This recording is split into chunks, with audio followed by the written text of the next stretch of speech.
Walladzina hum lizzakati fa'ilun. Ternyata penghuni surga Firdaus juga gemar berzakat. Gemar apa? Baik, zakat itu berapa persen dari harta? 2,5 minimalnya. Bisa nggak berzakat kalau nggak ada uangnya? Hah? Berarti perintah berzakat sekaligus perintah untuk mencari materi kan? Supaya bisa zakat kan? Makanya dalam Islam nggak dilarang. Silahkan suami mencari nafkah, bekerja, ibu punya bakat bisa jualan. Sayyidah Khadijah jualan nggak? Pedagang nggak? Sukses nggak? Bukan cuma sukses, sangat sukses. Hasilnya luar biasa. Nanti kita cerita. Tapi yang ingin saya katakan, ibu kalau sekarang bikin hijab fest misalnya, ada yang bikin kerudung, bikin kue, bikin macam-macam, itu nggak dilarang, silahkan. Sepanjang tidak mengabaikan tugas pokok yang ada di rumah yang melekat kepada ibu. Silahkan. Tapi niatkan tujuannya untuk apa? Niatkan tujuannya untuk mengabdi kepada Allah supaya bisa zakat. Ini saya tanya nih, ini yang di luar nih banyak yang jual hijab dan sebagainya. Termasuk teman-teman yang mungkin punya kreativitas. Ada yang di makanan, ada yang di macam-macam. Saya mau tanya, itu berdagang itu supaya untung atau supaya ibadah? Hah? Untung nggak dilarang, tapi kalau supaya untung masih dunia. Kalau ibu, ini saya kasih rumus ya, ibu meniatkan aktivitas dagangnya, niaganya, itu diniatkan sebagai ibadah untuk memenuhi zakat saja, maka yang paling dahsyat, Allah akan percepat kemampuan untuk mendapatkan itu. Karena hadisnya jelas, innamal a'malu biapa? Niat. Begitu niatnya untuk zakat, dapat tuh. Ya Allah, saya sudah sholat maksimal, saya sudah berdoa, mohon selama hidup ya Allah berikan kesempatan untuk zakat. Gak usah banyak-banyak ya Allah, 25 juta aja supaya bisa zakat. Zakat berapa persen? Begitu ibu minta 25 juta, Allah kasih 1 miliar. Kan 2,5% dari 1 miliar berapa? 2 juta. Jadi betapa orang penghuni surga Firdaus itu semua yang dilihat itu pakai iman. Jadi semua yang dikerjakan, maaf ya, bekerjanya karena iman itu ibadah, berdagangnya supaya bisa zakat, sekolahnya supaya pintar, dengan pintar bisa mendekat kepada Allah. Ini adik-adik yang kuliah di sini. Anda kuliah supaya dapat ijazah, dapat nilai, atau karena Allah? Itu ada babnya sendiri.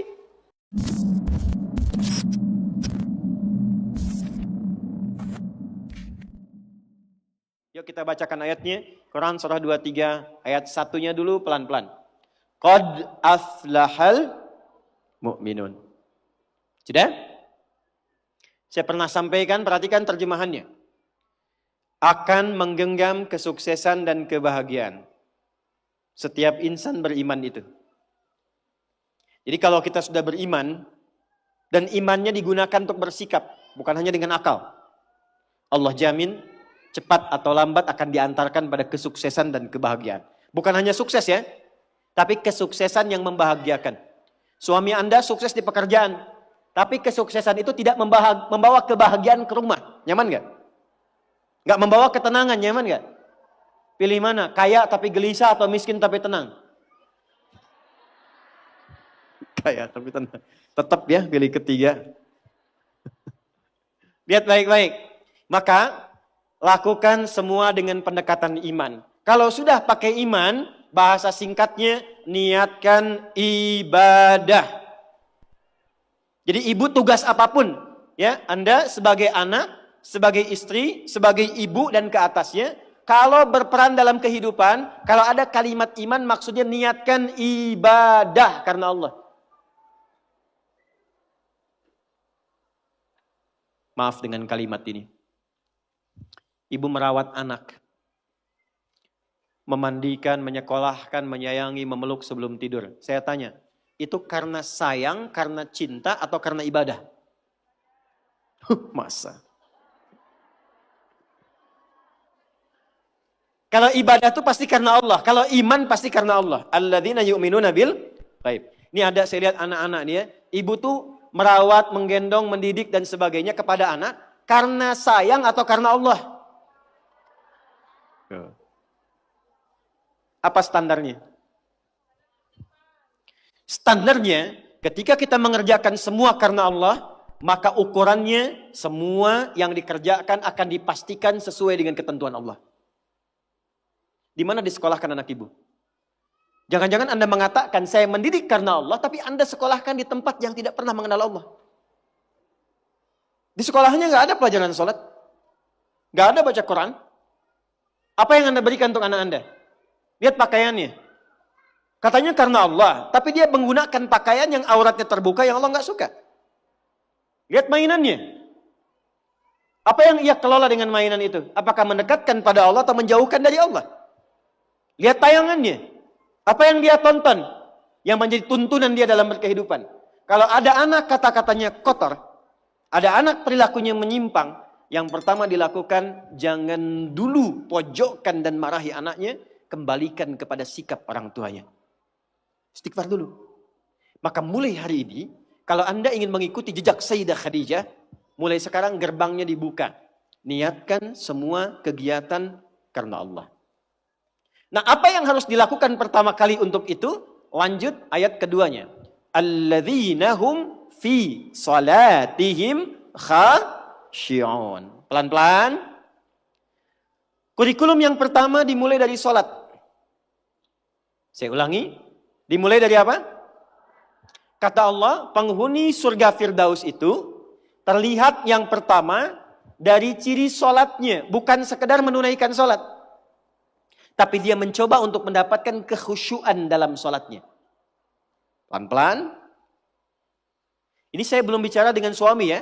Bicara status ibu dulu. Sebagai istri, sebagai ibu, sebagai anak.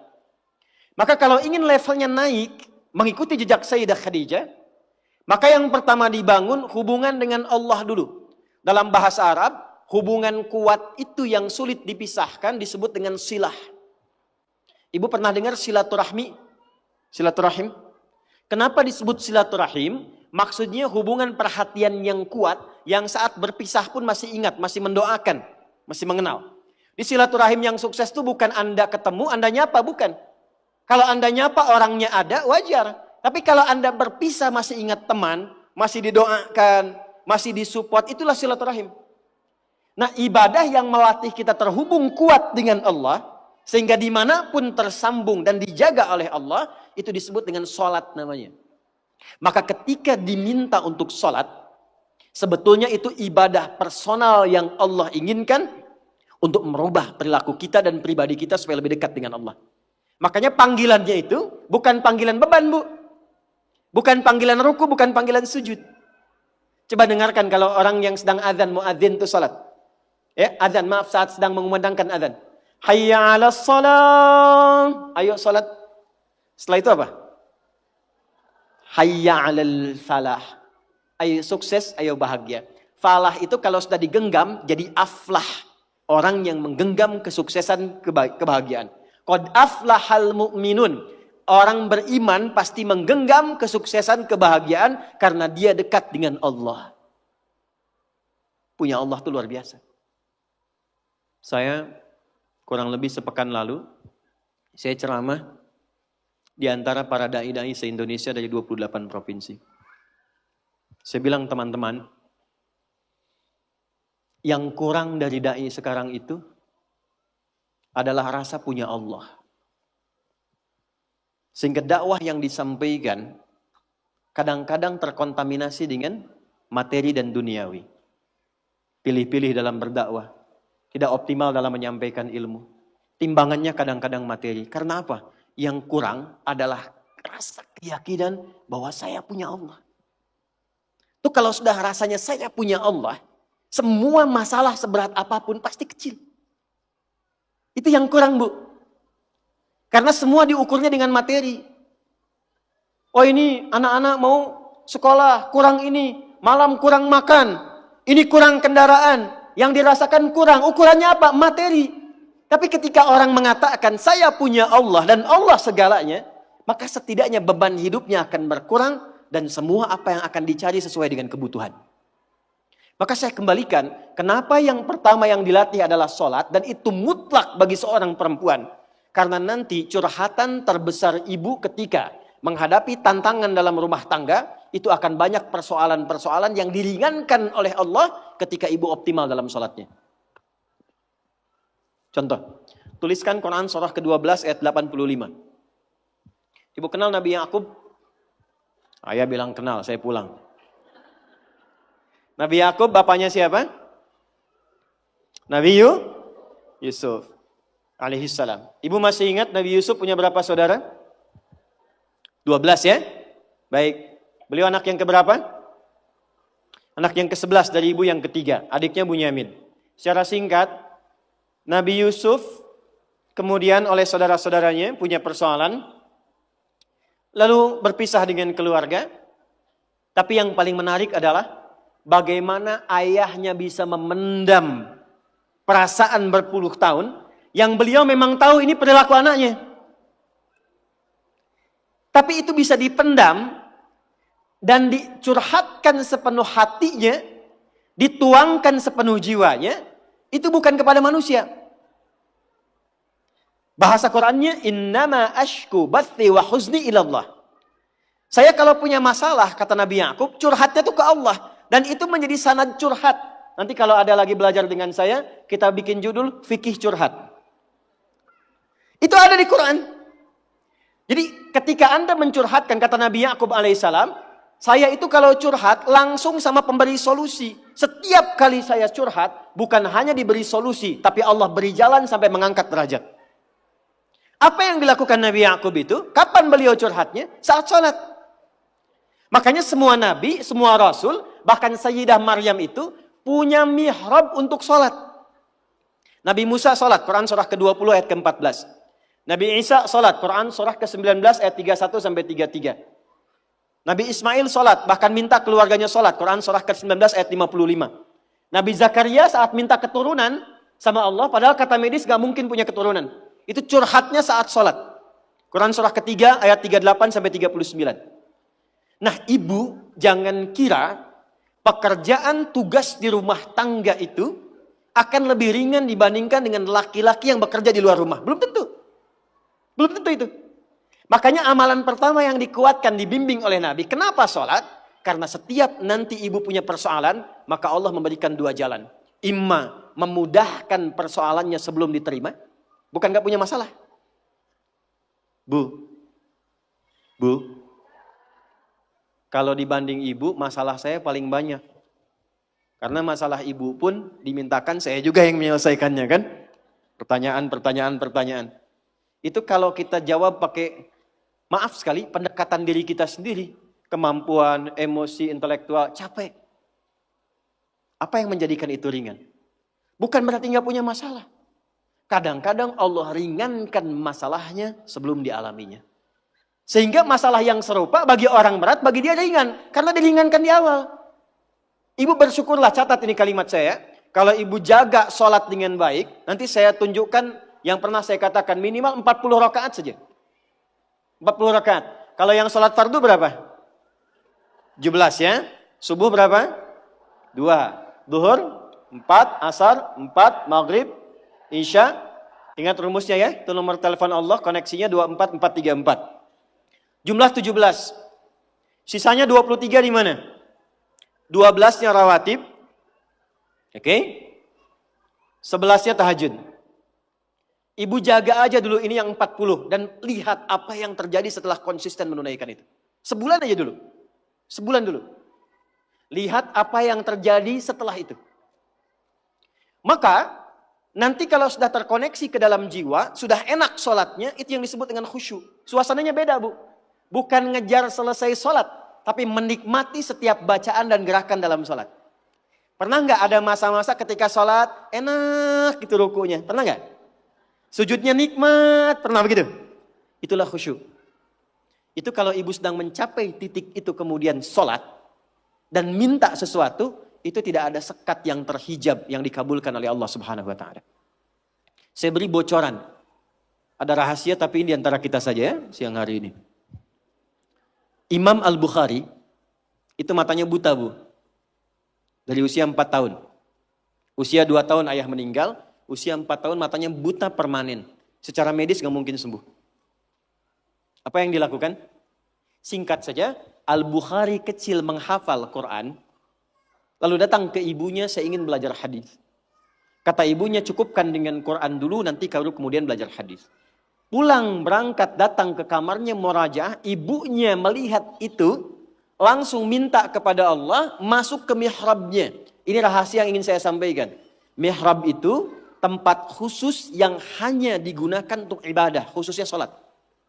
Dan itu bisa mempercepat terkabulnya doa. Dalilnya Quran surah ketiga Ali Imran ayat 37. Paling kiri sebelah bawah di pojok. Mihrab. Bukan hanya di masjid, Bu. Makanya kenapa imam di masjid punya mihrab? Kan imam kalau ngimamin di mihrab kan? Karena imam yang mimpin doa. Kalau imamnya benar, bagus, di mihrab cepat terjawab. Nah, ibu tidak harus ke masjid. Di rumah bikin satu tempat. Kalau ada kamar bagus, kalau nggak ada pun bentangan sejadah aja. Saya dulu saat pulang pertama awal menikah, kita ngontrak dipetakan itu nikmat sekali. Ya, salah satu ibu jangan, saya tuh menikmati dimanapun kita tinggal. Saya awal menikah, Bu, dengan istri itu menikmati ada kasur yang ukuran yang paling kecil apa ya? Yang kalau tidur cuma buat seorang gitu. Ada ya? Saya nggak hafal lah pokoknya itu ya. Jadi kalau saya pulang, kemudian istri saya bangun. Bu ya, tidur katanya. Enggak, saya di lantai aja. Oh enggak katanya, saya gerah, saya yang di lantai. Tapi kami menyempatkan membuat satu hamparan sejadah untuk mihrab. Itu untuk berdoa aja, untuk sholat aja, dikhususkan untuk ibadah. Tidak ada satu pun yang diminta, kecuali terjawab. Dan sampai sekarang, kita nggak pernah membedakan di mana kita tinggal beraktivitas. Tapi dari ujung kepala sampai ujung kaki, nyaris tidak pernah beli. Ini saya nggak beli, Bu. Ya, tapi kalau ada yang baru, biasanya yang sudah ada saya lepas. Kemarin saya lepas 1, datang 2 peci. Ini nggak beli ini. Sampai ke bawah, sampai ke sendal tuh, nggak beli. Ini kacamata kalau ada model baru tiba-tiba datang, saya nggak tahu dari mana. Ujung kepala sampai ujung kaki. Itu mihrab. Yang mau saya katakan, ibu jangan lihat saya. Allah berikan kesempatan yang sama untuk semua hamba. Curhatkan di situ, ibunda Imam Al-Bukhari masuk ke mihrabnya, sholat 2 rakaat. Memohon kepada Allah supaya disembuhkan mata anaknya, berdoa sampai tertidur. Secara singkat begitu selesai sholatnya, tertidur dalam doanya, tiba kemudian anaknya mengalami sesuatu yang luar biasa, sedang murajaah surat Qaf, tiba-tiba terbuka matanya bisa melihat kembali. Jadi ketika ibu sholat dan punya mihrab, jangan dikira itu biasa. Itu yang bisa meringankan suami dalam kesulitan. Ibu siapa yang tahu suami ada yang ganggu di kantornya? Ada yang iseng, ada yang ingin jatuhkan dalam persaingan. Kadang-kadang suami laki-laki, sekretarisnya laki-laki perempuan. Perempuan, ruangan sampingan, ketemu ibu cuma 4 jam, sekretaris dampingi 8 jam. Itu kalau nggak punya filter dalam jiwanya, nggak ada burhan yang ibu titipkan lewat doa, itu nggak mudah. Dari mana ibu bisa pastikan proyek suami itu halal? Dari mana ibu bisa pastikan uang yang dibawa itu benar? Ibu bisa titipkan kepada Allah. Mintakan kebaikan kepada Allah supaya menjaga dalam kebaikan suami ketika bertugas. Itu bisa dilakukan dalam sholat. Ibu sekolahkan anak di SD misalnya. Ibu tungguin atau ibu tinggal? Ditinggal. Ibu yang mengandung 9 bulan. Ibu yang memberikan ASI hampir 2 tahun atau 2 tahun. Dididik di baik-baik, sehat, hafal juz amma sebelum sekolah. Tiba-tiba ibu titipkan di sekolah dengan lingkungan yang ibu belum bisa jamin. Jadi baik gak anaknya? Siapa yang bisa menjaga anak ibu? Kalau ibu jawab Allah, hubungan ibu dengan Allah baik gak? Demi Allah saya katakan, betapa banyak seorang ibu yang sudah menyiapkan anaknya baik, tiba dia ke sekolah kok anaknya berubah. Kata-katanya jadi gak betul. Perilakunya jadi menyimpang. Susah diingatkan. Siapa yang bisa menjaga itu? Saya tunjukkan satu kisah yang luar biasa. Bu, kalau ada 10 rapat, 9 memilih A, yang 1 memilih B. Yang diikuti yang mana? Ini rapat ya. Ada rapat menentukan 2 pilihan. 9 memutuskan A, 1 memutuskan B. Pilih mana? A kan? Yang 9 ya. Tapi yang terjadi, yang 1 yang diikuti, yang 9 ditinggalkan. 10 saudara Yusuf rapat. Yang 9 mengatakan, uqtulu Yusuf. Bunuh aja Yusuf. Penyebab kita itu kurang dapat perhatian dari ayah kan Yusuf. Kalau Yusufnya nggak ada, perhatian ke kita semua. 9 memutuskan bunuh Yusuf. 1 mengatakan, Jangan dibunuh. Lemparkan aja ke tempat gelap. Yang penting kan Yusufnya nggak ada. 9 memilih A, 1 memilih B. Dan biasanya setan kalau menggoda itu nggak akan tanggung. Langsung ke tingkat tertinggi. Tapi apa yang terjadi? Yang dipilih ternyata yang 1. Oke, kita sepakat gak usah dibunuh. Lemparkan. Alqihi fi ghayabatil jubbi yaltaqituhu ba'da sayyarah. Lemparin aja ke tempat gelap. Apa yang menjadikan mereka terjaga sehingga tidak jadi membunuh Yusuf dan alih-alih membunuh menempatkan di tempat gelap. Ternyata itu adalah doa orang tuanya yang sering menitipkan anaknya kepada Allah. Ibu nganterin anak ke sekolah, dititipkan gak sama Allah? Atau cuman bye-bye, salaman, lepas, tinggal, pulang? Titipkan, Bu. Doakan. Di sekolah kami, dari mulai PAUD, pendidikan anak usia dini, di KB, itu hari pertama bukan cuma ibunya, ayahnya mesti ngantar. Datang, hal pertama yang dilakukan anaknya untuk membisikkan di telinga ayahnya akan bekerja. Ayah, doakan ya Nanda belajar. Ayah, Nanda doakan sukses bekerja, tapi tolong jangan cari rezeki yang haram ayah ya. Yang dibawa ke rumah. Itu dibisikkan oleh anak yang usia 4 tahun. Dan tidak ada adegan yang terjadi kecuali air mata yang berlinang, memeluk, mencium, kemudian pamit. Itu menjaga. Menjaga. Perbaiki sholat dulu, Bu. Nah nanti dari sholat itu, ibu nggak bilang pun nanti Allah tanamkan kepada anak, kepada suami segala kebaikan. Itu kurikulum pertama. Saya sering ceritakan di berbagai tempat, seorang anak yang nggak pernah mau sholat. Saya ngasuh pesantren dulu di Jakarta. Seorang ibu datang, wajahnya sendu mengatakan, Ustadz, anak saya nggak mau sholat. Sekolahnya apa, Bu? SMP. Ibu udah ingatkan berkali-kali. Sudah nggak usah diingatkan lagi. Malam ini ibu sholat aja di kamar anak ibu. Masuk ke kamar anak ibu, sholat di sampingnya, nggak usah diminta bangun. Sholat di sampingnya, lalu mohon kepada Allah, ya Allah engkau titipkan dia dalam rahimku. Aku yang mengandung, aku yang melahirkan, aku yang merawat. Ringankan hisabku di akhirat kalau memang jauhnya dia dari Allah karena sebabku. Ibu minta sama Allah, gak usah bangunkan, gak usah ingatkan. Nanti 3 hari lagi, ibu kesini lagi, kita lihat apa yang terjadi. Hari ketiga, dari kejauhan, ibu itu teriak gembira, Ustaz, saya masih ingat. Dan membawa seplastik nasi uduk. Wah, ibu kok senang sekali. Anak saya sudah sholat. Kok bisa, saya bilang. Ternyata malam tadi, di malam ketiga dia bangun, dia peluk ibunya, dia minta maaf. Maafkan Nanda, Ma. Maafkan Nanda, Ma. Saya dengar mama berdoa, maafkan saya. Saya tuh bukan gak mau sholat, tapi kan papa juga gak pernah sholat. Tuh. Papa kan gak sholat juga. Akhirnya dari situ kemudian bermaafan, anaknya mulai mau belajar. Demi Allah saya katakan, setelah peristiwa itu bukan hanya anaknya dibimbing sholat oleh salah seorang santri dari kami, tapi minta dibimbing untuk menghafal Quran. Sejak saya meninggalkan pesantren untuk diteruskan oleh santri berikutnya, anak itu sudah hafal kurang lebih 2 juz.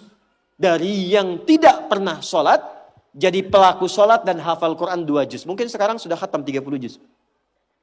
Sholat. 2, saya cepat. Jangan cukupkan soleh sendiri, Bu. Karena sama-sama ingin ke surga Firdaus, kan ada suami. Ada anak-anak. Maka pesan yang pertama penghuni surga Firdaus itu, yang dipesankan bukan dunianya, tapi akhiratnya. Contoh, suami mau berangkat, biasanya ibu pesan apa? Hah? Hati-hati ya Pak, gitu kan? Ya? Sukses ya. Pernah nggak ibu bilang pertama kali yang disampaikan, ayah jangan lupa sholat ya? Pernah nggak? Tuh. Sekarang hari apa? Yang ke masjid siapa? Laki-laki perempuan? Yang ke masjid suami ibu, yang ke masjid laki-laki. Pernah nggak ibu siapkan pakaiannya? Pernah, bagus. Pernah nggak siapkan parfumnya? Bagus. Tapi pernah nggak ibu bisikkan di telinganya, Pak? Nanti pas khatib duduk di antara 2 khutbah, doakan rumah tangga kita samara sampai surga ya. Pernah nggak? Belum. Padahal di situ ada pesan kuatnya. Di situ ada hikmah indahnya. Jadi ternyata sholat itu ketika dimunculkan ciri pertama, kita kemudian tebarkan ke semua anggota keluarga. Anak-anak yang di pesantren boleh angkat tangan. Siapa ibu yang anaknya di pesantren? Boleh angkat tangan. Oke, turun lagi. Suka nelpon kan ya? Nanya ya? Baik, yang pertama ditanya apanya? Apa kabar? Bekal cukup? Belajar bagaimana? Ya? Baru jangan lupa sholat ya. Balik, telepon, sudah sholat belum? Akhiratnya dulu. Kan penghuni surga Firdaus. Sudah sholat belum? Sudah belajar, baru makan. Tutup di akhir, jangan lupa ranking 1 ya. Dan ini akan menjadi pembeda, Bu. Saya 97 masuk pesantren, ayah saya meninggal. Ibu apa adanya, kalau saya cerita kita berhenti ta'lim. Jadi saya agak percepat. Saya jaga komitmen sholat ini sampai satu ketika bekal habis. Mungkin ibu saya lihat ini. Karena ibu saya biasanya tak pernah meninggalkan saya live, pasti lihat. Bekal habis, saya lari ke wartel, saya telepon. Ma, bekalnya habis. Apa jawab ibu kami? Dan saya tahu itu nggak ada bekal. Kata ibu kami, sabar ya nak. Mungkin setelah ini Allah akan bantu, mungkin ada yang datang membantu dan seterusnya. Sabar dulu. Iya mah, tutup, bismillah, sabar. Itu nggak nunggu lama keluar dari wartel, datang paman ngasih uang saku untuk sebulan. Dan itu bukan 1-2 kali terjadi. Ketika ibu menitipkan curhatnya kepada Allah, membangun konektivitas dengan anak dan suami serta keluarga, yang linknya tersambung ke Allah, maka Allah akan berkenan menjaga di setiap keadaan tanpa celah sedikit. 2, agak cepat. Masih poin sholat dulu. Subuh jam berapa tadi?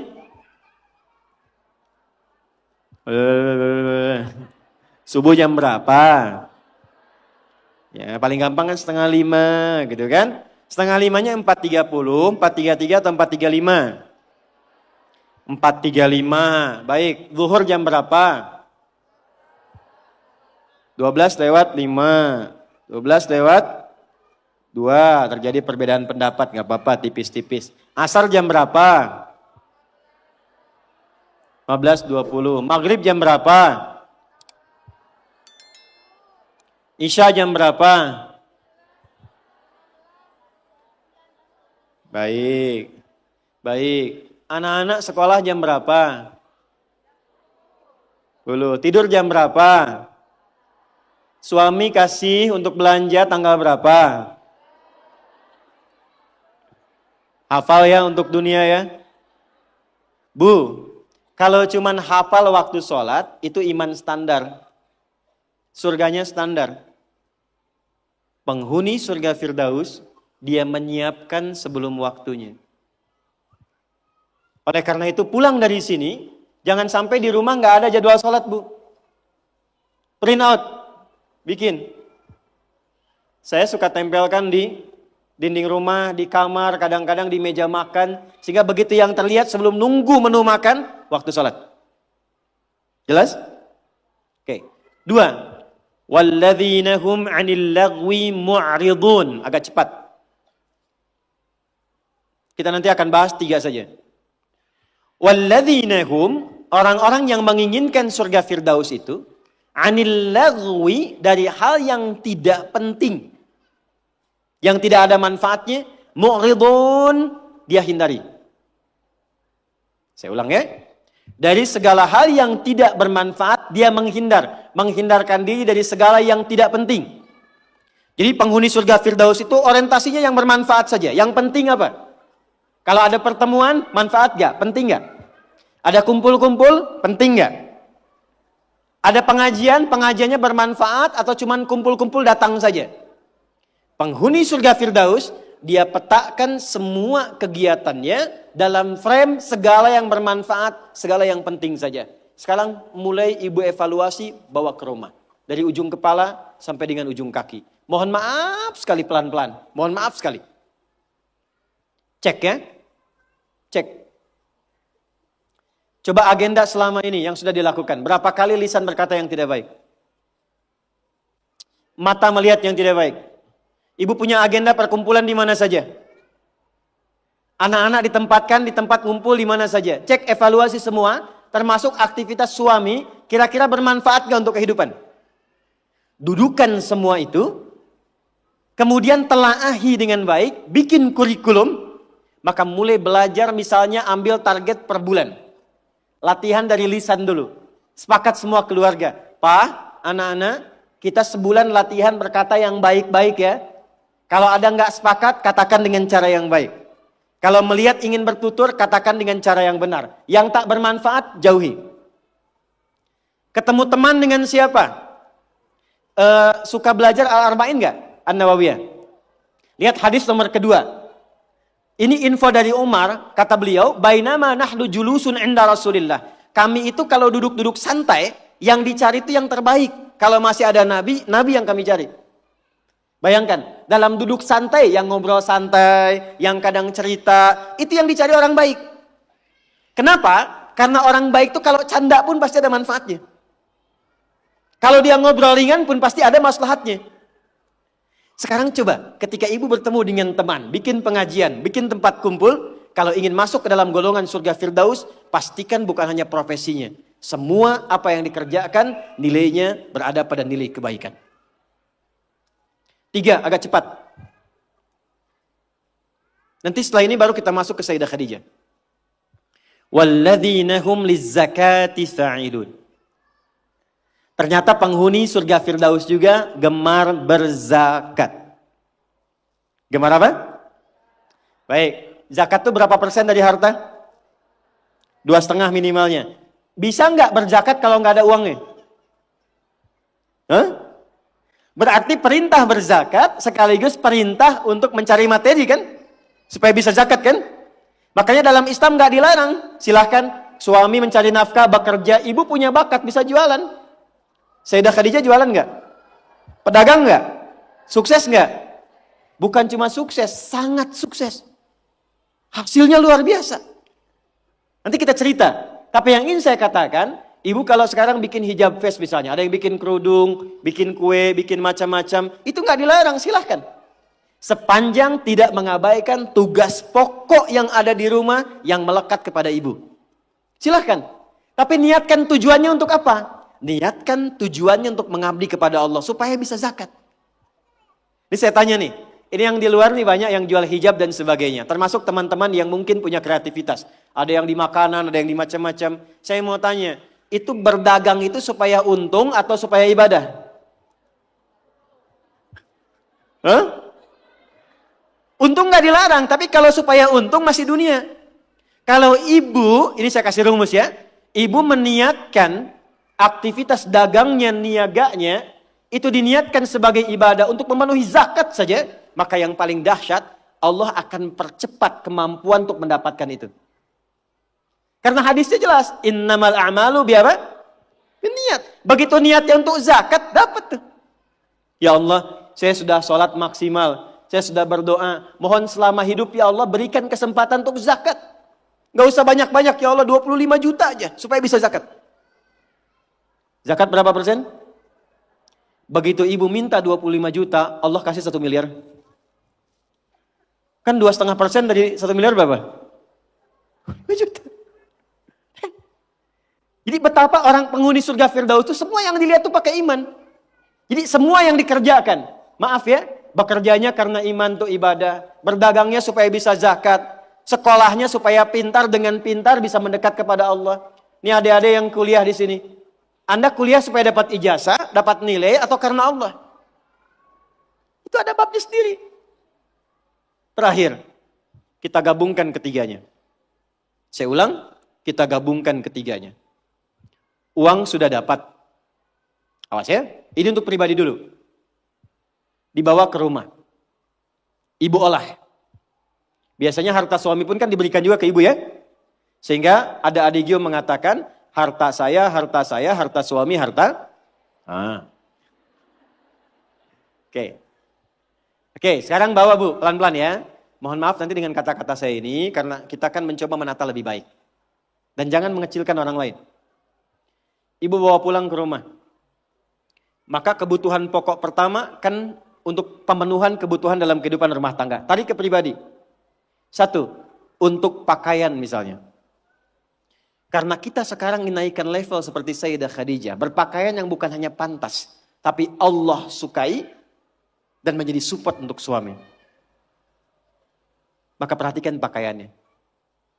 Apakah cara berpakaiannya dan koleksi pakaian yang sudah dikumpulkan itu betul-betul menunjukkan pakaian yang disenangi oleh Allah. Contoh, perempuan berjilbab atau tidak? Saya ulang, berjilbab atau tidak syariatnya? Yang sudah berjilbab, pertahankan. Yang belum kita bantu, doakan, terangkan tentang keutamaan, keistimewaan jilbab. Saya berikan rahasia besar di sini karena ini tentang hijab face. Ternyata, saking pentingnya jilbab itu, bukan hanya di dunia, di alam kubur pun ketika meninggal, kain kafan perempuan ditambah satu. Yang laki-laki nggak punya. Apa itu? Kerudungnya. Saking pentingnya. Jadi ketika dalam kehidupan dunianya pun misalnya belum mengenakan sepenuhnya, itu saat pulangnya mesti dipakaikan kerudungnya dalam kafannya. Sebetulnya apa fungsi jilbab itu? Yuk, kita tarik dulu pelan-pelan. Buka Quran surah ke-33 Al-Ahzab ayat 59. Nanti setelah itu saya tarik kepada suami untuk mensupport. Surah ke-33 Al-Ahzab ayat 59. Ada ayatnya, ya ayyuhan nabiyyu qul li azwajika wa banatika wa nisa'il mu'minin. Ada? Yudnina min jalabibihinna. Dzalika adna an yu'rafna fala yu'dzain. Ada? Asalnya Bu, sebelum ayat ini turun, itu masih ada yang berkerudung, masih ada yang tidak berjilbab. Biasa saja. Tapi tiba-tiba ada kejadian. Perempuan muslimah malam-malam ingin ke toilet diganggu oleh preman-preman Madinah dari Yahudi. Maka dilaporkan kepada Nabi, turunlah ayat ini. Maka Allah sampaikan, ya ayyuhan nabi, wahai Nabi, kulli azwajika, mulai hari ini, sampaikan pada semua istrimu, wa banatika, anak perempuanmu, dan nisa'il mu'minin, bukan cuman perempuan, nisa'il mu'minin. Perempuan-perempuan yang memang merasa punya iman, yang yakin dengan anugerah Allah. Yudnina min jalabibihinna. Mulai detik ini, kenakan jilbab oleh mereka. Dzalika adna an yu'rafna. Maka ketika jilbab dikenakan, aku akan perhatikan sebagai identitas untuknya. Di identitas ibu sebagai perempuan di hadapan Allah itu, salah satunya ketika ibu mengenakan jilbab yang dikenakan itu. Dengan model apapun. Tapi belum berhenti ayatnya, belum berhenti. Perhatikan kalimatnya. Asa ayyu'rafna, maka ketika dia kenakan jilbab itu, semua mesti kenali. Dialah perempuan yang beriman. Fala yu'dzain, dan setiap laki-laki yang beriman mesti punya komitmen melindungi dan menjaganya. Jadi ketika ibu kenakan jilbab itu kami yang laki-laki, yang pria-pria mukmin ini, itu terikat dengan komitmen kepada Allah. Kalau ibu ada yang ganggu, ada kesulitan, kami mesti bantu. Itu asalnya. Di Allah turunkan ayat hijab, jilbab itu bukan sekedar ingin menutup, tapi memberikan kemuliaan pada perempuan. Dan ini fikih jarang diketahui laki-laki juga. Jadi ketika ibu ke pasar nih ya, kesulitan misalnya, beli beras sulit, terlihat ibu pakai jilbab tuh. Itu laki-laki itu yang melihat itu langsung respon bantu. Dan Allah jadikan itu mengikat dalam fitrah hati setiap insan beriman. Itu poinnya. Sekarang ingin saya katakan, ketika Allah memberikan hadiah yang sangat luar biasa dan mengistimewakan, diambil nggak? Diambil nggak? Maka perhatikan, kalau di era Sayyidah Khadijah hasil niaganya diserahkan untuk dakwah Nabi, maka di era kita dibalik. Apa yang dihasilkan oleh suami, diolah oleh istri perempuan, ada pendapatan dari istri dikumpulkan, coba dari situ kreasikan untuk membeli atau mendapatkan sesuatu yang Allah sukai.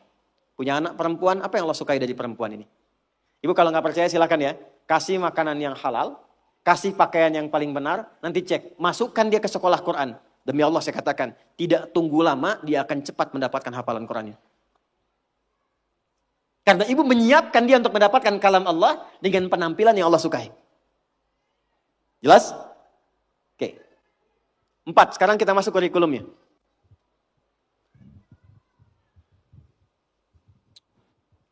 Apa kebiasaan Sayyidah Khadijah? Sudah? Yang pertama, beliau menyempurnakan tugas di rumah tangga yang tidak membebani Nabi ketika pulang. Saya ulang, beliau menyempurnakan tugas di rumah tangga yang tidak membebani Nabi ketika pulang. Bu, kita menghargai semua perkembangan pengetahuan, teknologi, peradaban, dan sebagainya. Tapi ibu jangan sampai lemah dalam satu hal ini.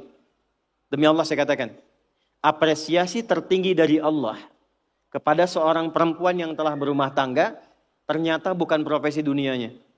Tapi ketika ibu bisa optimal menjadi seorang ibu dengan semua tugasnya. Kalau belum menikah jadi seorang anak dengan tugasnya. Kalau menikah belum punya anak jadi seorang istri dengan tugasnya. Nanti saya turutkan hadis-hadisnya.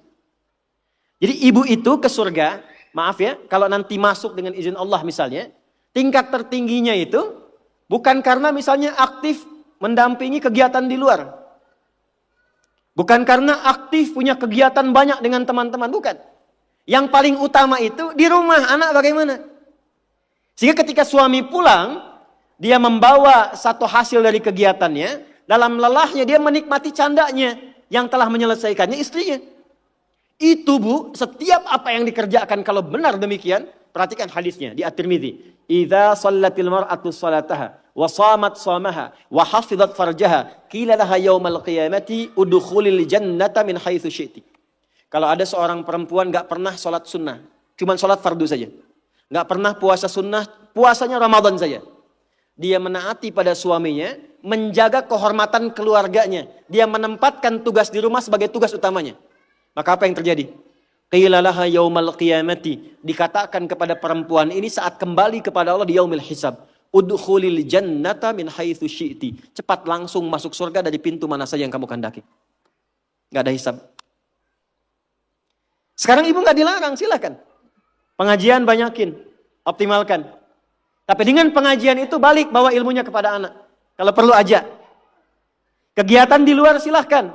Tapi jangan sampai, maaf, ibu aktif di luar, tapi anak ibu dititipkan pada orang lain. Sehingga dia mendapatkan karakter dari perawatnya, bukan dari ibunya. Jadi wajar kalau dia nggak kenal ibunya. Wajar kalau nggak akrab. Wajar kalau dia mencari jati diri di luar. Karena dia nggak kenal ibunya. Nanti kalau saya dengan ayah, saya bicara fikih ayah. Sehebat-hebatnya ayah, sesibuk-sibuknya di luar, itu di Quran selalu dialognya anak dengan ayah, nggak pernah dengan ibu. Ibu pernah dengar misalnya ada dialog ibu dengan anak di Quran? Nggak ada. Selalu ayah, anak, ayah, anak. Kenapa? Karena fungsi ibu itu sudah di rumah yang paling utamanya. Maksud fungsi di rumah itu adalah capaian dengan anaknya optimal, kasih sayangnya, curhatnya diterima, perawatannya, candanya. Kenapa banyak dialog dengan ayah di Quran? Karena ayah kesibukan banyak di luar, jangan sampai karena sibuknya itu lupa dengan keluarga di rumah. Karena ternyata yang ditunggu anak itu adalah sosok orang tuanya. Nah sekarang sudah ayahnya sibuk, ibu ikutan sibuk. Apakah salah? Tidak. Salah itu ketika ibunya sibuk, anaknya tidak mendapatkan orang tuanya. Itu problemnya. Dan itu banyak ditemukan sekarang. Ibu silahkan, mau sebanyak apa sih mau dikumpulkan? Bangga kalau statusnya bisa diupdate. Bangga kalau sudah banyak penampilan bisa dirubah. Ibu nggak khawatir kalau anaknya mencari perhatian di luar. Ibu nggak pernah bahkan sempat menyapanya. Cuman ketemu, berangkat, tidur, ketemu lagi. Lalu apa yang mau dicari dari apa yang dikumpulkan itu? Saya ini kalau pulang, sejak saya punya anak pertama, sekarang punya anak yang kelima, tidak pernah saya pulang nyampe rumah, dipanggil dengan panggilan yang biasa teman-teman panggil. Ustadz, Kiai, Syekh. Gak pernah saya pulang datang rumah, Kiai, gak ada. Ustadz. Dari dulu anak saya ketika saya pulang datang, dia tunggu, bahkan ada yang nunggu sampai jam 11 malam. Anak usia 3-4 tahun nunggu sampai jam 10, jam 11. Buya kapan pulang? Saya kalau kemanapun ada tas bu yang saya bawa. Di dalamnya ada hasil karya anak kami yang paling kecil. Dia gambar-gambar lama, kasih love. Kemudian kasih kayak orang-orangan dia gambar. Dia tuliskan, minta tolong kepada kakaknya nomor 2 yang perempuan. Tuliskan, I love you Buya. Dan dia cuma tunggu ayahnya. Yang dia pengen bapaknya. Jadi begitu pulang ke rumah, dia tunggu, dibuka pintunya, Buya! Gak pernah dia panggil Ustaz gitu. Gak ada. Ya, main kuda-kudaan yuk. Ya udah jadi kuda kita jam 11 malam. Tidur. Tapi itu yang indah. Dan itu sesuatu yang sangat luar biasa. Nah, Sayyidah Khadijah itu sebelum Nabi pulang itu sudah khatam. Makanya kita belum pernah dengar kan kisah cerita Fatimah merewelkan Nabi. Pernah nggak? Umi Kulsum merepotkan Nabi? Nggak ada. Dan selalu silent kisahnya. Pulang ke rumah itu selalu kisah di rumah itu tenang. Nggak ada satupun bab problem rumah tangga Nabi dengan anak. Nggak ada. Siapa perannya? Sayyidah Khadijah karena beliau mengerti optimalnya harus dari beliau. Sehingga ketika suami pulang nggak ada diskusi beban lagi yang bertambah untuknya. Silahkan punya aktivitas di luar rumah. Tapi ibu akan dimuliakan sebagai seorang ibu, anak dan istri ketika pulang kembali ke akhirat kelak. Itu satu. Dua, saya agak cepat sekali. Yang pertama prioritas keluarga bu, anak. Untuk ibu ya. Selanjutnya, harta.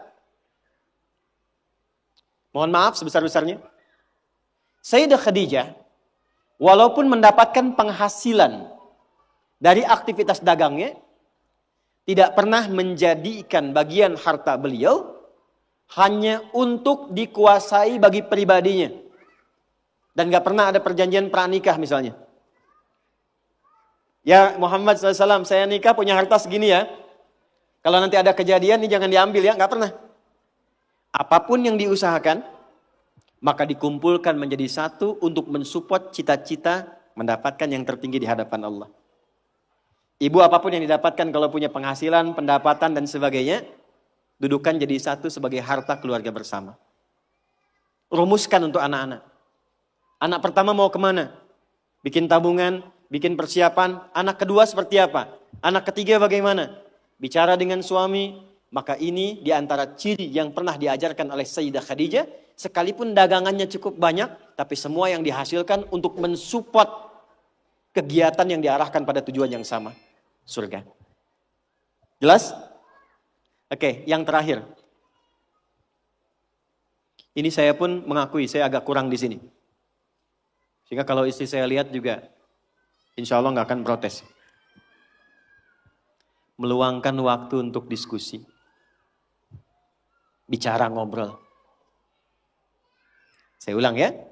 Meluangkan waktu untuk diskusi, bicara, ngobrol yang saling menguatkan, bukan mengungkit kekurangan.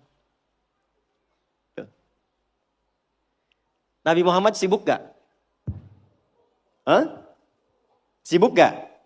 Banyak tantangan gak? Tapi ketika pulang ke rumah, ngobrolnya itu dengan Sayyidah Khadijah selalu yang baik-baik, yang romantis, yang saling menguatkan.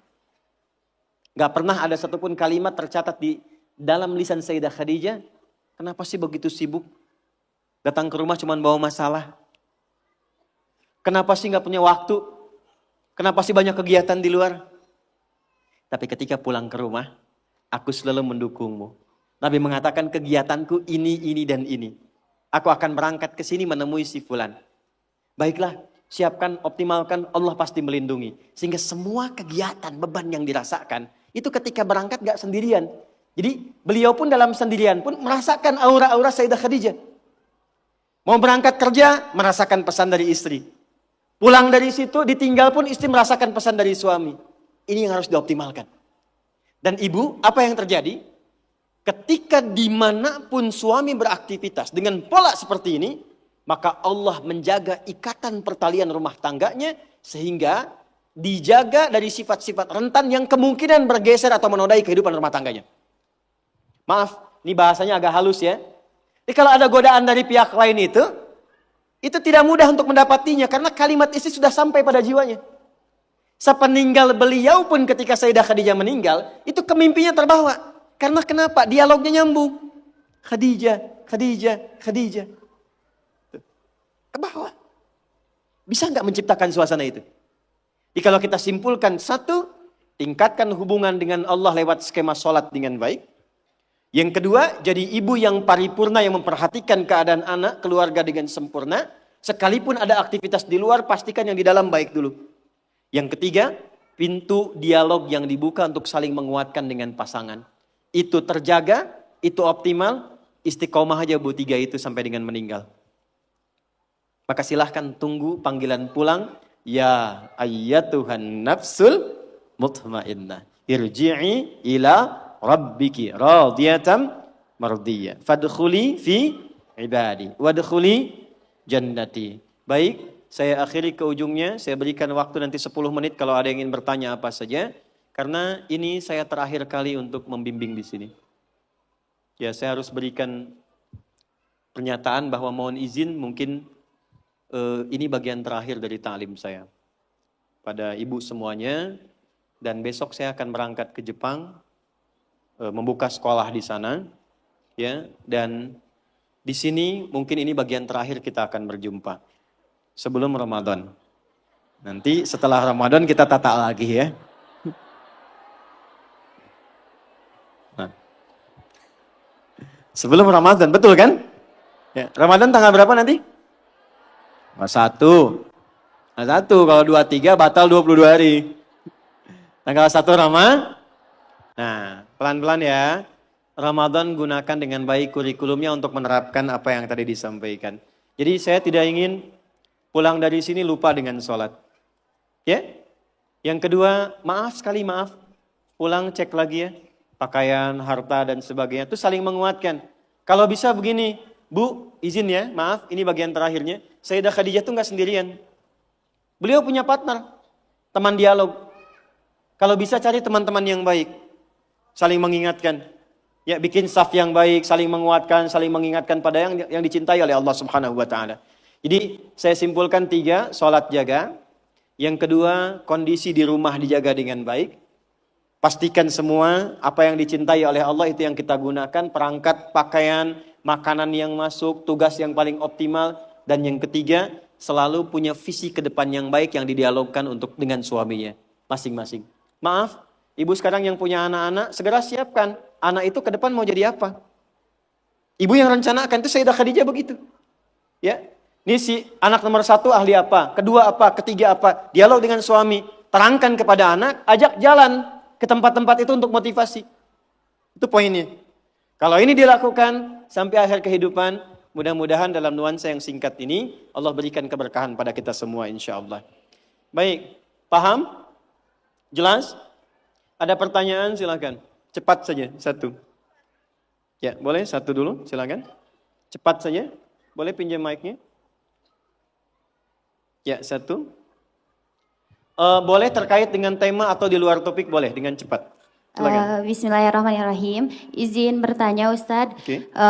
Terkait seorang muslimah yang memang dia belum menikah. Nah, ingin menjaga ifah dan izahnya Ustadz. Terus melihat juga zaman sekarang yang semakin canggih, maju melesat dengan cepat, sehingga emang kadang susah gitu mengimbangi, apalagi seorang muslimah yang sering dia teh ke bawah-bawah dengan lingkungannya yang nggak baik gitu. Ustaz, bagaimana cara mengimbangi kita agar di samping kita bisa menjaga ifah dan izah, kita juga dapat melatih kreativitas kita untuk mengikuti perkembangan zaman. Ustaz, terima kasih.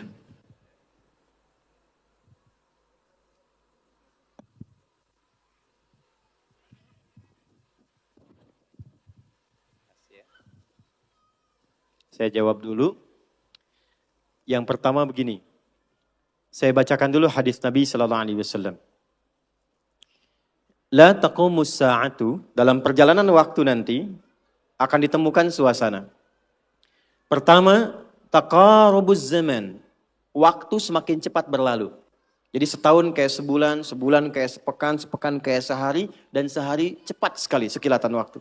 Terasa nggak sekarang? Kayaknya baru kemarin, sekarang ketemu lagi kan? Oke, teruskan. Taqarubul aswaq, pasar mudah diakses. Terjadi percepatan digitalisasi. Dulu berangkat ke pasar pakai angkot, gitu kan? Kemudian turun, beli sesuatu. Sekarang klik, datang ya. Di masa-masa itu akan terjadi seperti apa yang Anda sampaikan. Kata Nabi, tantashirul fitan. Godaannya makin banyak. Fitan itu jama dari fitnah. Dari pergaulan, dari perpecahan, dari hoax, dari polarisasi, yantashirul kadzib, banyak manipulasi. Maka dalam suasana itu apa yang Nabi bimbing kepada kita untuk menjaga dalam kebaikan? Satu, pilih teman-teman terbaik. Suhbatus salihin. Kalau di perempuan, suhbatus salihat. Pertama bagaimana? Misal, lihat apa yang sekarang porsinya kita kerjakan. Anda sebagai mahasiswi misalnya, ketika berangkat cari teman-teman yang baik, yang kira-kira mendekatkan kepada Allah. Pintar, saleh, baik, bisa punya visi yang sama-sama yang baik. Sehingga apa dengan teman-teman yang baik ini? Maka jika kumpulannya ada, minimal dia akan saling menjaga. Maka Imam Nawawi menulis satu kitab, isinya 1896 hadis, tentang petunjuk menemukan orang-orang yang baik. Dikenal dengan nama Riyadus Shalihin. Oke? Di Riyadus Shalihin ini yang pertama, beliau mengajarkan satu, maka setiap kita mesti punya visi dulu, program yang kita jaga. Contoh, misalnya Anda ingin jadi apa nih untuk yang Anda jaga, Anda banggakan di hadapan Allah sampai pulang. Misal, saya mau pulang kepada Allah dengan kebanggaan rutin tahajud. Saya mau pulang kepada Allah dengan kebanggaan sebagai ahli Quran. Saya pengen pulang kepada Allah dengan kebanggaan misalnya ahli sedekah. Maka dari sini bikin program. Siapkan. Saya sambil kuliah menghafal Quran. Saat akan dieksekusi, cari teman yang baik. Identifikasi siapa teman-teman yang kira-kira bisa diajak separtner dengan program yang Anda siapkan. Maka ketika Anda temukan itu, ngobrol, jadikan satu, ikuti bareng-bareng, bikin schedule dalam keseharian. Saling mengingatkan. Bikin grup misalnya, bisa tahajud sama-sama, saling mengingatkan. Bisa telepon, saling setoran. Ketemu misalnya di tempat yang sama, yang dibicarakan dalam kebaikan. Konsisten dengan itu semua. 3, ketika terfikir akan berbuat yang menyimpang, maka kata para ulama, bayangkan seketika akan diwafatkan. Contoh, ada pergaulan yang tidak bagus, diajak ke tempat yang kurang baik. Ketika akan Anda hadir ke tempat itu, bayangkan seketika Anda diwafatkan oleh Allah Subhanahu wa taala. Maka kalau kita bisa keluarkan, punya kurikulum, programnya disiapkan, punya teman yang baik, niatnya diperbaiki, dan terjaga dari maksiat, insya Allah dengan konsistensi seperti ini, itu akan terjaga dan tidak akan terpengaruh dalam setiap perkembangan zaman. Tahu ikan di laut ya? Warnanya banyak kan? Tapi tidak pernah asin kan? Kenapa? Karena dia punya prinsip dalam beraktivitas. Maka dimanapun Anda beraktivitas, kalau Anda punya prinsip sebagai seorang muslimah, punya capaian target yang harus diraih, dijaga dengan teman-teman yang baik, maka insya Allah saya kira semua akan saling mengingatkan dan tidak menjaga Anda sendirian terombang-ambing dalam keburukan. Jelas ya? Allahu ta'ala a'lam bis-shawab. Silakan. Agak cepat. Saya dengar. Ya. Bismillahirrahmanirrahim. Assalamualaikum warahmatullahi wabarakatuh. Waalaikumsalam. Pertama-tama izinkan saya mengucapkan alhamdulillah. Baik. Karena pada akhirnya saya bisa menanyakan ini langsung dengan Pak Ustadz Gurundat. Baik, terima kasih. Saya di November, maaf ini urusan pribadi ya. Di kalau November 2002 saya izin Bu, Iya, pribadinya untuk Ibu atau boleh orang dengar? saya sepribadi. Kalau pribadi, yang kira-kira kalau orang dengar menjadi kurang bagus, nanti Ibu boleh sampaikan terpisah. Enggak apa-apa. Baik ya? Saya beri sesi iya. nanti Oh, iya. supaya Ibu bisa sampaikan terpisah setelah ini. Baik ya? Terima kasih, Boleh ya? Pak Ustadz. Ya, silakan ke belakang. Assalamualaikum Salam. Assalamualaikum Ustadz, Salam. ana min Malang, fil hakikoh ana uridu adhaba ila Misra wa asta'adda darusna ma sadiqatina fil Misra sanatain walakin qadarullah fi akhirih ijaz syahadati roba ala sanatain. Summa Ustadz akhirih ana darastu fil jami'a funnun. Nah. Summa sami'tu qala sadiqi ya Ustadz hadani shalah as-soal yakni limada jika sholat bisa merubah kehidupan seseorang, lantas mengapa? Mohon maaf ibu-ibu, ini pertanyaan teman-teman saya. Lantas kenapa seorang mungkin marbot atau takmirul masjid la ghaniyun ya Ustadz? Maka hada sya'urtu bil huzn wa hada soal yubtiluni bakam tulisan nih kadalik. Wa ana mutawatir la astati ajibu hada soal kadalik Ustadz. Alhamdulillah. طيب بعد من كنا تريدنا أن تسألنا باللغة العربية فلا بأس. Syukran Ustadz. عفوا. So you can ask me with any languages that you want to speak. If you want to ask with English, okay, inshallah. Even in Arabic, inshallah, I will answer. Even in Japanese, watashi wa Indonesian wa desu. Even in France, bonjour, comment ça va? Ça va bien. Even in Tagalog, komasta ka mabuti? Even in Bangladeshi, kamu naso baluashi? Ini beliau tanya, singkatnya begini. Ya, saya senang belajar bahasa. Jadi saya kalau mau dakwah ke negara itu tertentu, saya pelajari bahasanya. Jadi saya mau ke Jepang, saya belajar bahasa Jepang. Ya, saya mau ke Eropa, saya pelajari. Ini teman kita, adik kita bertanya, kenapa marbot masjid itu nggak kaya? Kalau memang Islam itu datang untuk merubah kehidupan seseorang. Pertanyaannya yang mau dirubah itu apanya? Karena mindset seseorang berpikir, kalau berubah itu selalu penampilan materi. Sedangkan Islam itu datang bukan untuk merubah materi. Tapi mempercepat dan memberikan keberkahan pada tujuan berkehidupan. Perhatikan baik-baik. Ada 4 pilihan dalam berkehidupan. Silahkan gunakan. 1 dengan kedudukan. 2 dengan harta. 3 dengan ilmu. 4 dengan tenaga. Dan itu ada babnya. Kalau Anda ingin dengan kedudukan, jangan tanggung yang paling tinggi. Cita-cita diplomat jadi menlu sekalian. Cita-cita di birokrasi jadi presiden sekalian. Ya, jangan tanggung, jadi yang paling tinggi. Nanti ada babnya, ada fikihnya. Ya, namanya Kitabul Imarah namanya. Kitab ke-33 di Sahih Muslim. Ada 54 topik. Topik ke-33-nya adalah tentang tata kelola negara. Kalau ingin kaya, jangan tanggung. Raih tingkat ketiga sekalian. Tingkat pertama tuh kaya, kedua kaya banget, ketiga kebangetan kayanya. Dan semua sahabat dapat level itu. Nanti ada kurikulumnya di Al-Bukhari, Kitabul Buyu'. Kitab tentang tata kelola niaga. Tidak pernah ada sahabat Nabi. Kemudian tabi'in dan generasi setelah itu, yang mengamalkan bisnis dengan metode itu, tidak pernah mereka berdagang dan kembali modal. Nggak ada.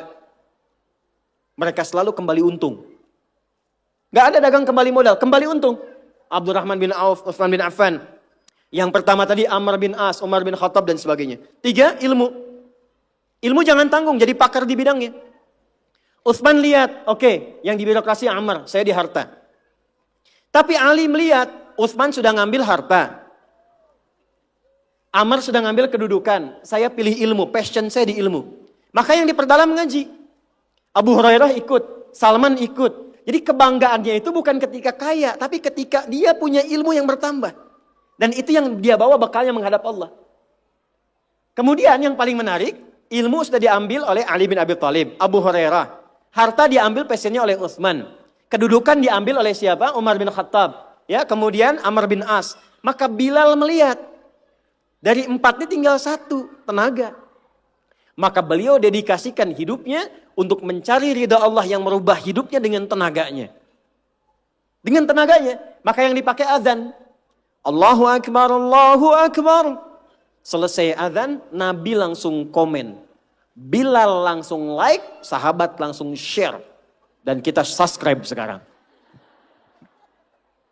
Apa komen Nabi? Aku dengar suara terumpah kaki Bilal di surga. Bilal ketika mendengar itu, adzan aja udah komen saya ke surga. Ngapain lagi saya kerja harta seperti Utsman? Secukupnya yang ada, yang penting saya jaga, meninggal masuk surga. Itu fikihnya. Maka dari sini muncul fikih marbot. Jadi kalau Anda ingin jadi marbot untuk mencari dunia, Anda salah tempat. Anda harusnya datang ke Hijab Fest, lihat orang jualan, pelajari itu, besoknya jualan jilbab. Kalau Anda ingin menjadi seorang ilmuwan, salah kalau jadi marbot. Belajar, datangi pengajian, pelajari dengan baik. Saya gini-gini juga, saya senang riset, senang belajar. Kalau saya sedang kosong, artinya tidak mengajar, saya ajak keluarga ke toko buku. Saya sampai sekarang masih belajar fisika, Bu. Kimia saya belajar. Saya masih ngitung, proton, elektron, ini kemana, ini senyawa, ini unsur, ini apa. Ya, besi misalnya rumusnya verum, F besar, E kecil. Atomnya itu nomornya 26, ada isotop 55, 56, 57, 59. Yang paling stabil itu isotop 57, surah 57 ayat 25 sampai 26, surah besi kan?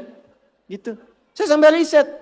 Energi potensial, EP sama dengan M dikalikan G dikalikan dengan H. Kalau potensi kita bagus jadi kinetik, setengah M dikalikan V kuadrat. Gabungkan EP kemudian dengan EK menjadi energi mekanik, dipakai kemana aja. Karena passion saya di pengetahuan. Jadi kalau ditanya, saya nyambung. Saya cuma nggak bisa main lato-lato aja. Kadang-kadang. Orang tanya saya hukum musik, saya nggak semudah lisan mengatakan halal, haram, tidak. Saya riset, Bu. Sampai ke notasinya. Apa jenis musik, apa karakternya. Dari syair sampai ke sekarang. Sampai ke notasi. Itu saya pelajari. C, D, F, G, B, C, G, F, G, D, F, G, D, F, G, A, B, C, D, A, B, C, D, F, G, A, F, G, A, B, C, D, E, B, C, D, F, G, A, B, F, G, A, B, C, D, A, B, C, D, A, B, C, D. Apakah saya bisa main musik? Tidak. Saya nggak terlalu suka. Main piano nggak bisa, gitar nggak bisa, karena gelombang kami di Quran beda. Tapi untuk memberikan hukum saya riset. Saya tahu ini lagunya fulan, fulana. Kita bisa berikan hukum. Ya? Kalau kita tahu passion kita bisa milih pertahankan untuk pulang, jadikan itu sebagai istiqomah jalan pulang kita. Jadi kalau Anda pengen sukses, ukurannya duniawi, jangan jadi marbot. Nanti kotak infak hilang semua. Marbot itu pilihan, fikih sanadnya ke Bilal. Saya punya murid-murid yang belajar khusus tingkatan S1 sampai S3. Kami berikan beasiswa, nanti sebentar lagi dibuka untuk yang perempuan. Itu yang ngajarnya semua pakai sanad. Jadi azan aja ada sanadnya sampai ke Nabi. Semua hadis pakai sanadnya. Jadi itu jawabannya. Untuk menjadi marbot, perubahan yang dihadirkan dalam Islam, tinjauannya tidak selalu materi. Maka apa yang dipilih itu? Kalau sudah dipilih, maka jaga konsisten sampai pulang. Nanti menjaga konsisten itu babnya 9 lagi tingkatannya. Untuk konsisten. Konsis 1, konsis 2, konsis 3, konsis 4. Sampai konsis. Assalamualaikum warahmatullahi wabarakatuh. Alhamdulillahi rabbil alamin. Segala puji hanya milik Allah subhanahu wa ta'ala. Salawat serta salam semoga senantiasa tercurah kepada junjungan kita, Nabi Muhammad sallallahu alaihi wasallam, kepada keluarga beliau, para sahabat, dan seluruh umatnya hingga akhir zaman. Jamaah sekalian yang dirahmati Allah. Di penghujung video ini, mari kita renungkan kembali inti pesan luar biasa dari ceramah Ustadz Adi Hidayat yang baru saja kita dengarkan. Bahwa kebahagiaan sejati bukan hanya tentang harta atau jabatan, tetapi tentang iman yang hidup di dalam hati. Semua peran kita sebagai ibu, istri, anak maupun anggota keluarga hendaknya diniatkan sebagai ibadah karena Allah. Ketika niat sudah lurus karena Allah, maka cara kita mendidik anak, memperlakukan pasangan, memilih pergaulan, pakaian, hingga aktivitas sehari-hari akan mengikuti apa yang Allah cintai. Kunci utama perubahan hidup itu dimulai dari sholat, bukan sekedar menunaikan, tapi mengupayakan kehusyuan. Sholat adalah tempat curhat terbaik, tempat meminta pertolongan, dan sarana terkuat untuk menjaga keluarga. Dari sholat yang baik, lahir doa seorang ibu yang mampu menjaga anaknya, doa seorang istri yang mampu melindungi suaminya, dan doa keluarga yang mampu menghadapi ujian hidup. Kita juga diingatkan bahwa calon penghuni surga Firdaus adalah mereka yang menjauhi hal-hal yang tidak bermanfaat, menjaga lisannya, menjaga pandangannya, serta menata hidup hanya untuk perkara-perkara yang bernilai akhirat. Mereka bekerja dan berdagang bukan semata mencari untung, tapi agar bisa berzakat dan berbagi. Mereka membangun rumah tangga bukan sekedar bersama, tapi saling menguatkan menuju Allah. Teladan Sayyidah Khadijah mengajarkan kepada kita betapa mulianya peran seorang perempuan yang menenangkan rumah, mendukung suami, mendidik anak dengan doa, dan menyatukan harta keluarga untuk tujuan yang diridhoi Allah. Keutamaan seorang istri dan ibu bukan pada seberapa sibuk aktivitas di luar rumah, tapi bagaimana ia menjaga keluarganya agar tetap dekat dengan Allah. Dan di tengah tantangan zaman yang semakin berat, solusinya adalah memperkuat ibadah, memilih lingkungan yang baik, membuat program kebaikan bersama, serta terus saling mengingatkan dalam ketaatan. Jamaah sekalian yang dirahmati Allah, semoga apa yang kita dengar hari ini tidak berhenti sebagai ilmu, tapi menjadi amal dalam kehidupan kita sehari-hari. Mulailah dari memperbaiki sholat, menata rumah tangga dengan nilai iman, serta membuka dialog yang hangat dan saling menguatkan dengan pasangan dan keluarga. Sebelum berpisah, kami juga mengajak jamaah semua untuk menuliskan doa terbaik di kolom komentar untuk Ustadz Adi Hidayat. Semoga Allah Subhanahu wa Ta'ala menjaga beliau, memberkahi ilmunya, melapangkan langkah dakwahnya, dan menjadikannya wasilah kebaikan bagi umat. Jika video ini bermanfaat, jangan lupa klik like, share ke keluarga dan sahabat, serta subscribe channel ini agar tidak ketinggalan kajian-kajian penuh hikmah berikutnya. Dukungan Anda sangat berarti agar dakwah ini terus menyebar dan memberi manfaat yang lebih luas. Akhir kata, semoga Allah Subhanahu wa Ta'ala mengumpulkan kita semua kelak dalam surga Firdaus bersama orang-orang yang kita cintai. Saya pamit undur diri. Wassalamualaikum warahmatullahi wabarakatuh.